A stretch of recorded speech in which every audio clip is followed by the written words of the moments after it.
Hey y'all, Zach McDonald, your real estate agent with Real Property Associates, and today we are going to talk about how to be a successful buyer in a seller's market. At the time of recording this video, we are in, at least in the Seattle area, one of the hottest real estate markets we've ever been in. And what that means is that we're in a seller's market. A seller's market is when sellers are dictating the price and the terms of the contracts, essentially because there's not very many houses on the market and there are a lot of buyers competing for those same houses. And thus we have a seller's market. In a buyer, if you want to buy a house in a seller's market, you're facing an uphill battle. You're in a tough position. You have to be the buyer that stands out when you're making an offer against the other buyers. And historically, when you have a seller's market, you have buyers competing for low inventory. In a buyer's market, you have a bunch of sellers competing for the buyers, if that makes sense. You have a few buyers and a bunch of houses. And so right now we find ourselves having a bunch of buyers competing for the same few houses. And that means that prices are going up, and they're going up very quickly in the Seattle housing market. And it also means that you have to differentiate yourself from the other buyers when you make an offer. In this video, I want to share 3 ways that you can differentiate yourself from other buyers when you make an offer. And if you're not in the Seattle Bellevue market like I am, this will still apply to you anywhere else in the country. The first thing that you need to do as a buyer in this housing market is you need to have terms that are favorable to the seller. Now, historically, you want to have terms in the contract that are beneficial to you as the buyer, but in a seller's market, you need to put yourself in the seller's shoes and you need to figure out what's important to them. Every seller has different things that are important to them. The majority want to see the highest price and have a guarantee that they're going to get their money, that you're not going to walk away from the deal. But other times they have specific things like they would like to stay in the house for a month or 2 after the purchase, or they would like to have, an extra 2 weeks to stay in the house.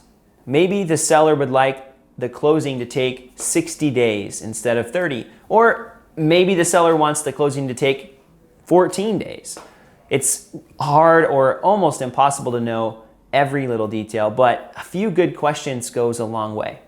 And I know when I'm working with buyers, I'm having conversations with the seller's agent to learn what is important to the seller and how we can craft our offer to meet the seller's needs. The second thing that you can do to set yourself apart as a buyer in a hot housing market is by removing or reducing the number of contingencies in your contract. Now, a contingency, at least in Washington State, is an opportunity for you to back out of the transaction. It's a but in the contract, as I tell clients.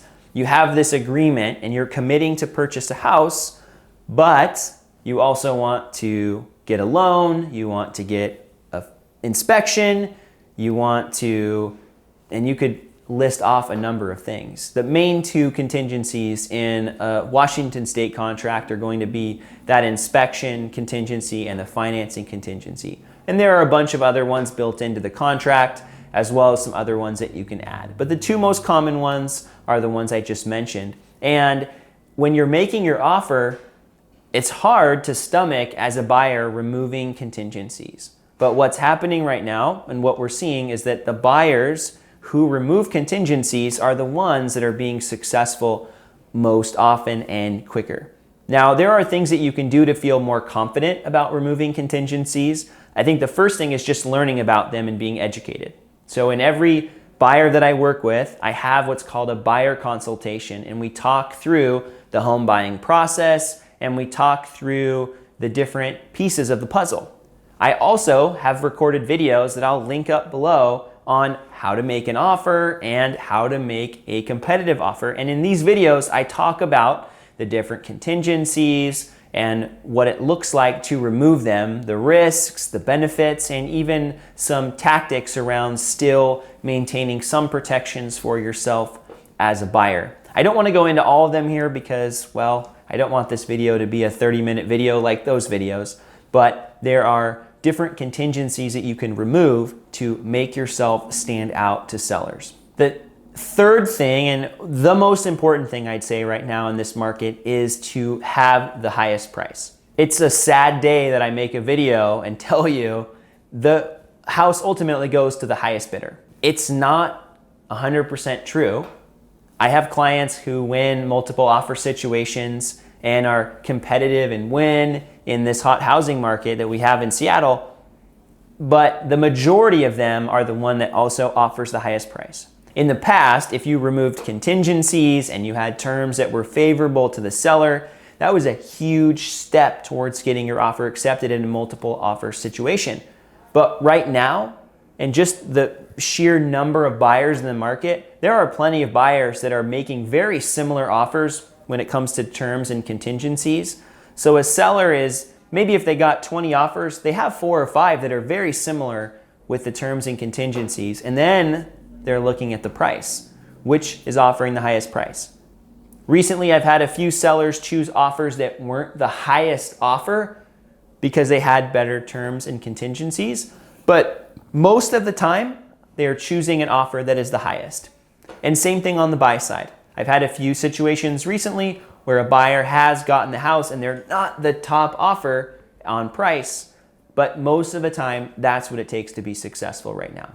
I'll add a little bonus here to help think through the psychology here of what it takes to be successful. And I mentioned a few strategies for making your offer stand out among others in a multiple offer situation or a bidding war, but I think the psychology is also helpful here. So when you're buying a house, you need to have a few different things. You need to have the motivation or the desire to buy a house. You also need to have the means or the ability to buy a house. And then the third piece of the equation is an actual house to buy. And there are many buyers in the market right now that have motivation to buy a house, and they also have the ability or the means to buy a house, but there aren't very many houses out there. So there's a lot of competition. We've been talking about that. So right now, the buyers who are successful the most often or the earliest are the ones that either have a significantly higher motivation than others. So they're a little bit more risky, or they're more aggressive, or they need to get a house. Those buyers are more often than not being successful faster, or buyers that have a larger ability or better financial means. A buyer that has 50, 60, 70% down cash, a buyer whose financial situation allows them to offer $300,000 over the asking price and remove contingencies from the contract without any fear of what might happen if the deal goes sideways. The buyers right now who have that combination, great means and super high motivation, are being successful, and those are the people that are winning multiple offer situations. If you were to rank buyers with a scale, a letter number, those would be the A+ buyer. There are a bunch of A buyers and B+ buyers, and these are good numbers, by the way, but people that maybe have ability and pretty high motivation and are making offers and are not being successful because there are people that are crazy and super desperate.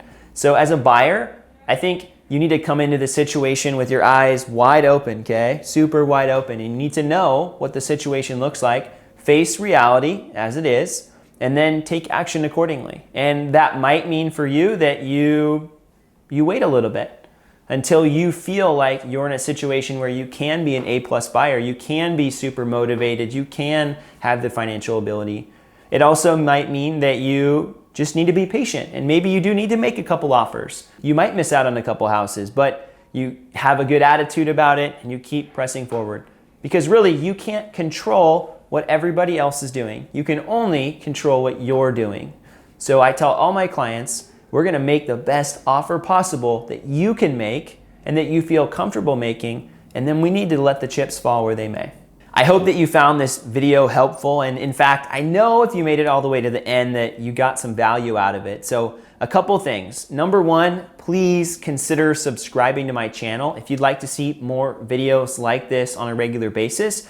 And also, if you find yourself thinking about buying a house in the near future and you're in the Seattle, Bellevue area, I'd love to have a conversation with you and bring some value to your home buying process.